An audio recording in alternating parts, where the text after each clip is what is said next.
يعني اليوم احنا زي ما انت شايف في الصقيع وفي الشتاء في الرياح، احنا ما بنستنى اليوم، ما بنستنى كابونة ولا بنستنى مواد غذائية، احنا بنستنى منهم مأوى.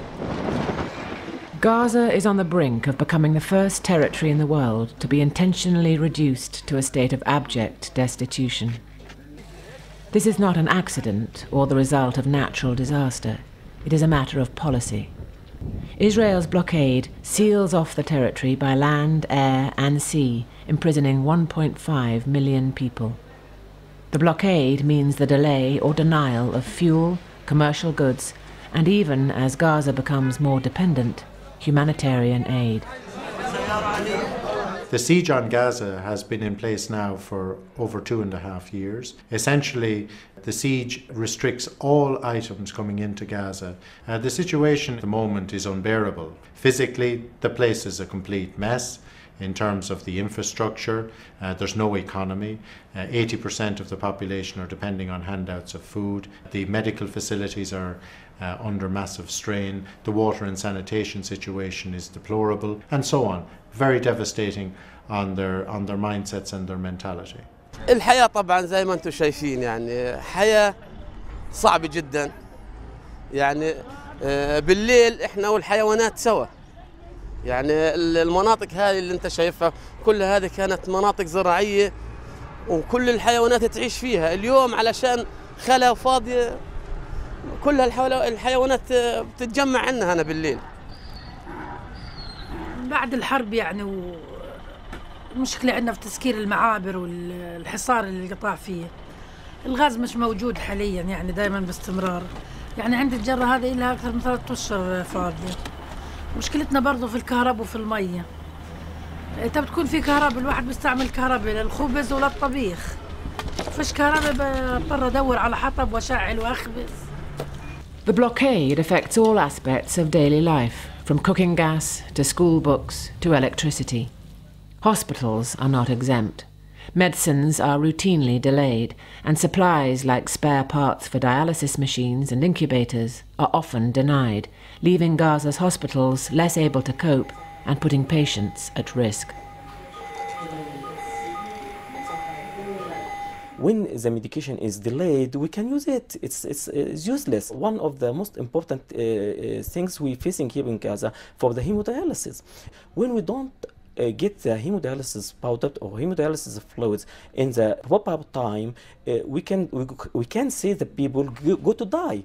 Beyond hospitals, a public health disaster looms. Because of the ban on imports of spare parts for maintenance or repair, water and sewage treatment facilities cannot function. They minimize, decrease the list of allowed materials, electromechanical spare parts, pipes, pumps, generators, etc. Now this really decreases our capability to keep providing water supplies, services, and collect and treat the wastewater. In summary, I'm talking about around 40,000 cubic meters of raw sewage to the sea, and the other 40,000 are sewage-treated.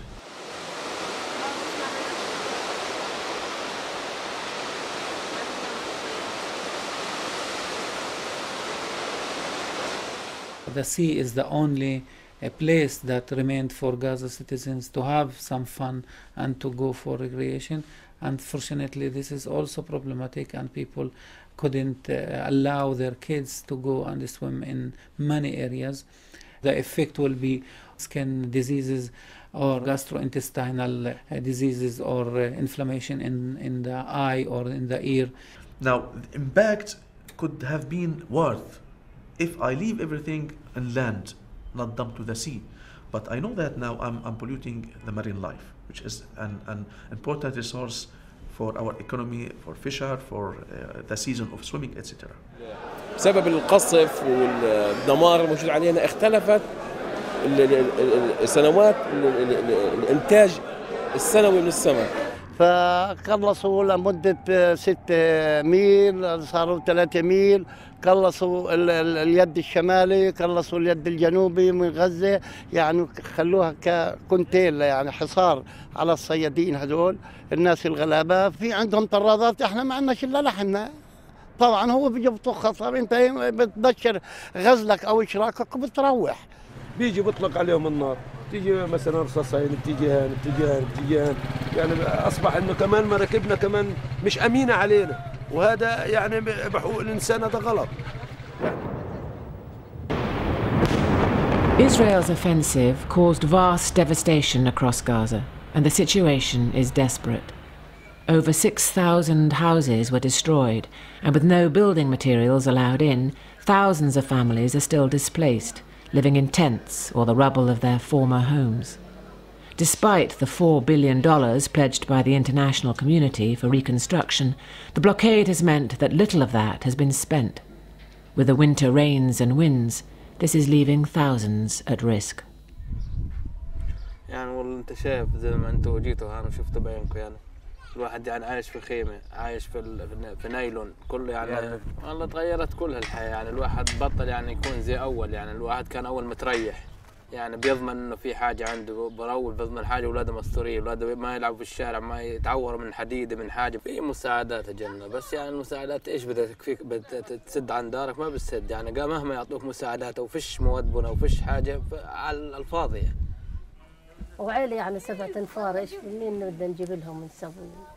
المية صعبة والله المية صعبة يعني. كيف بتجيبوا المية؟ مية مالحة، والمية هذيك بنجيبها يعني مرار مع الجيران ومرار نشتريها شرية والله. 90% is contaminated by high level of nitrates and high level of chloride. So 90% of Gaza water is not drinkable. Since June 2007, we're getting in about 20% of what we were getting in before. 85% of the population in Gaza are now depending on handouts of food from the United Nations. At UNRWA, we are feeding over 800,000 refugees out of a 1 million population, and the World Food Programme are feeding 80% of the non-refugees here in Gaza. The handout of food that we're giving to them is just 5 basic food items: rice, sugar, oil, lentils, and flour, and that's it. That's what you get, and you have to live on that. It's what we call an emergency ration. It's supposed to keep you going for a couple of weeks, a couple of months at the most, in a humanitarian crisis. اسم رحاب عبد الكريم الأشقر. أبويا مشلول ويعني عدة أمراض فيه، معاه ضغط ومعاه سكري ومعاه فشل كلوي، وقدمنا للمؤن قبل هيك وما ما طلعش لأبويا يعني أي حاجة، فيش إلا غير تطلع له إلا غير كابونة واحدة كيس طحين كل 2 3 كيس طحين اللي بيطلع له إياه بس هو. People have been living on this meager handout for years.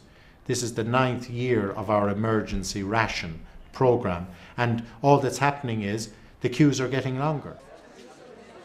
And as Gaza's population becomes increasingly dependent on international assistance, that aid is also being delayed and denied. When we tried to bring in medical equipment, it has been delayed and then returned back because of bureaucracy. There has been no effective action to lift this siege on Gaza for 2.5 years. It's illegal under international law. So when the people of Gaza look for help, they look beyond just the 2 parties to this conflict. They look to the 3rd party, which is the international community, which has adopted on its own shoulders responsibility to act, to uphold and enforce and implement international law. And they are calling on, and they are right to call on, the international community to move beyond words of sympathy and empathy with the people, to move into effective action to actually get the international law that they are responsible for upholding implemented here. This just cannot go on.